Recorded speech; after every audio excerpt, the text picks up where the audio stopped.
We've come to the playground here where I can show you how the height of the anchor point that you choose for your fall protection changes the fall distance. It's critically important that your fall distance be minimized and you be wearing and using the fall arrest equipment or rock climbing harness, whatever you have on it, whether it's construction or for sports, that you minimize your fall distance. Even when you're wearing it the correct way, the anchor point height will make a huge difference in your fall distance. So in this first scenario, the anchor point height is chosen badly. So this is the bad example, but I want to do the math on it so you see the difference when I compare and contrast it with a correct one or a better one. So as is, the person wearing the harness is working on this deck here, and the anchor point height is, say, at knee height in relation to the worker, and the height of the D-ring is what I want to reference the fall distance with, and it's gonna be measured like so and approximated. How about 54 inches or 140 centimeters? We're gonna go metric and in inches as well, side by side. So as is, 54 inches and 140 centimeters is the fall distance. Instead of falling, can you come down the ladder and stand on the ground here?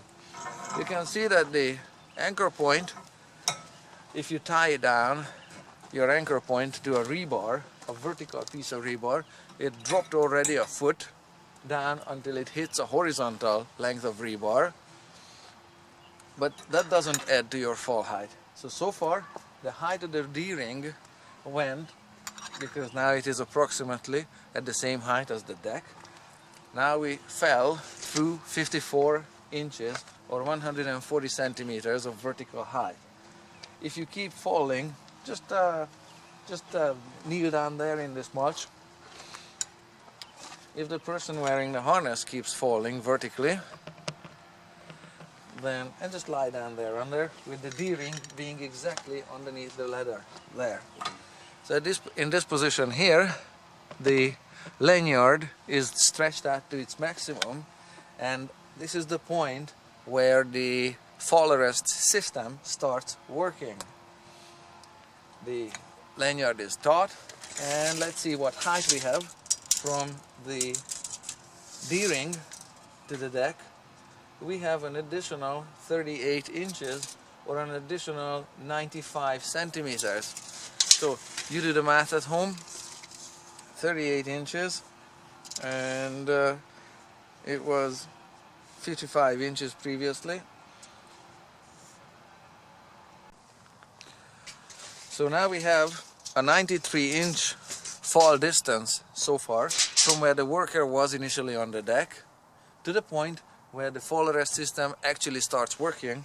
93 inches, and 93 inches is nearly 8 feet. Say that would be 7'9", okay, of fall. And what this fall translates to is acceleration. Okay, the longer your fall distance, and in metric it's 235 centimeters. Yep. So, yep, that's right. So the longer your fall distance, the longer it takes to fall through that distance, and the longer time you spend in a fall, that means that the greater your acceleration will be. The greater your acceleration, the more damage the fall arrest system will do to you, because it will stop your fall, it will break your fall, but it will decelerate you, and the forces on you will be much greater. So right now, when you fall from a height of, it's about 4 feet here, 4 feet, you can fall through a distance of 8 feet or very nearly 8 feet, just by choosing your anchor point for your work badly. And we have documented cases where people fell from a height of 4 feet without fall arrest system and got killed in the deceleration from a height of 4 feet, okay?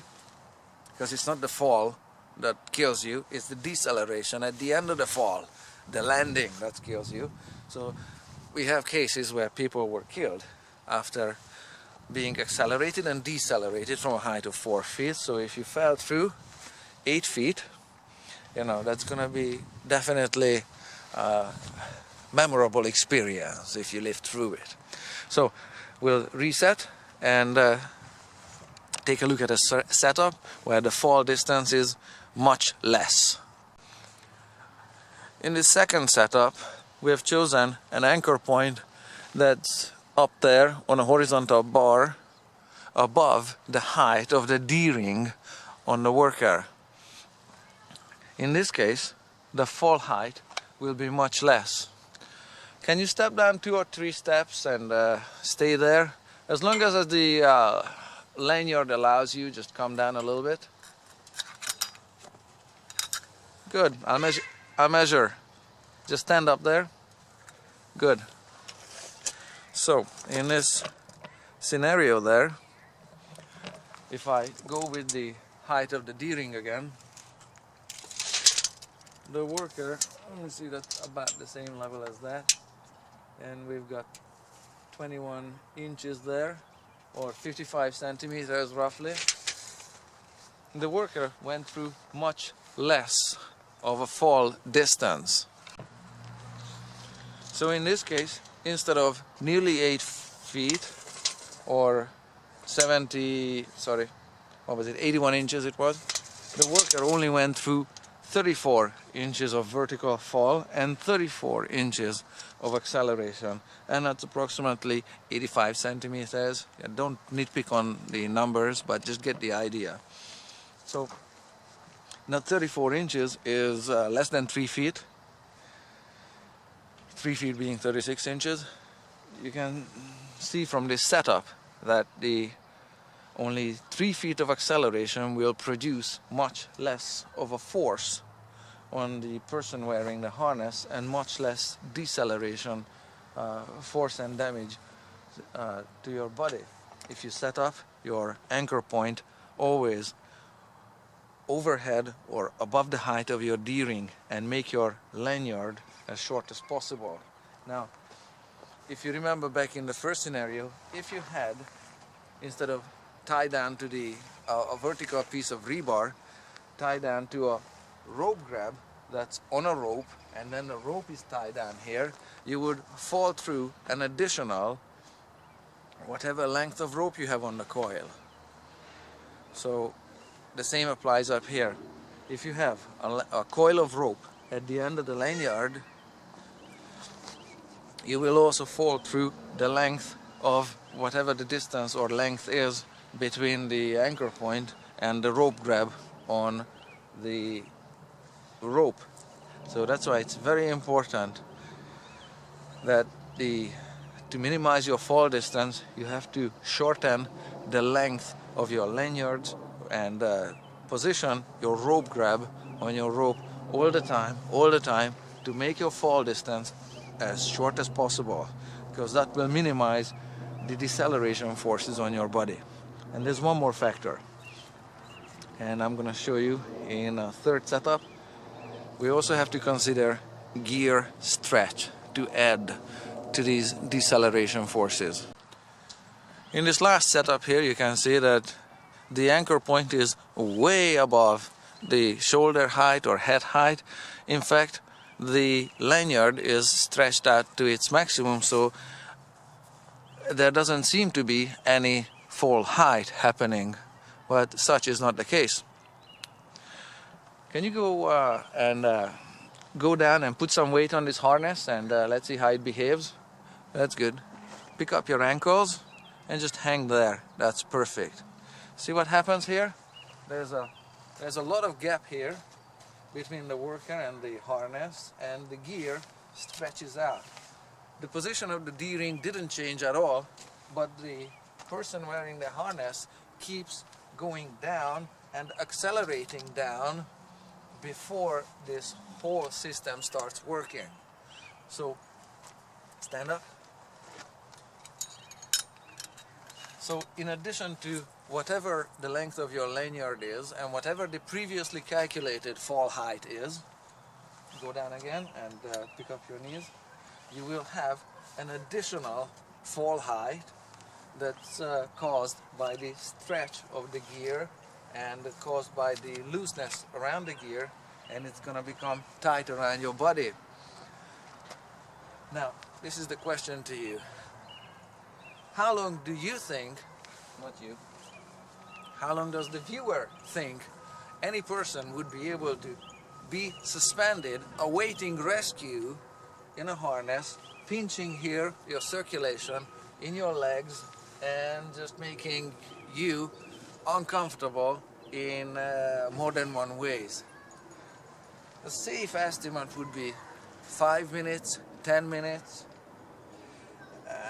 Either way, it's not a happy situation if you are in a... Thank you. Stand up. It's not a happy scenario if you are ever involved in a fall. And you have to calculate or consider your fall distance so you are not in a situation where you would need to be suspended with the harness for hours. There are other harnesses available that come with padding, that can, with thick felt padding that can make a bad situation a little more tolerable.